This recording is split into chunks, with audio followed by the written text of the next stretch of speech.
রোদ কতটা উপকারী। তো ভিউয়ার্স, এই রোদ কখন দিবেন, কিভাবে দিবেন, দিলে পরে আপনার পাখির শরীরের জন্য কী কী উপকার আসবে এই বিষয়ে আপনাদেরকে জানাবো। তো অবশ্যই ভিডিওটি শেষ পর্যন্ত দেখবেন। তো আপনারা যারা আমার চ্যানেলে নতুন ভিডিও দেখছেন তাদের কাছে একটা রিকোয়েস্ট, আমার চ্যানেলটা সাবস্ক্রাইব করে রাখুন এবং পাশে থাকা বেল আইকনে প্রেস করুন। তাহলে আমাদের নতুন নতুন পাখির ভিডিওগুলি সবার আগে আপনার নোটিফিকেশনে পৌঁছে যাবে। তো ভিউয়ার্স, রোদ যেমন আমাদের জন্য উপকারী ঠিক তেমনি পাখির জন্য উপকারী, বিশেষ করে সকালবেলার রোদ।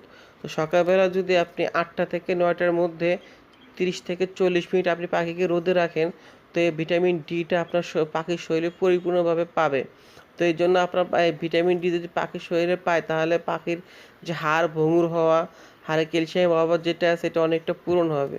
এছাড়াও যদি শরীরে ঠিকমতো রোদ লাগে তাহলে শরীরে যে টি সেল থাকে, এই টি সেল কিন্তু আমাদের শরীরে যে জীবাণু থাকে তার বিরুদ্ধে যুদ্ধ করে। তো এই টি সেলটা কিন্তু পাখির শরীরে আপনার প্রবলভাবে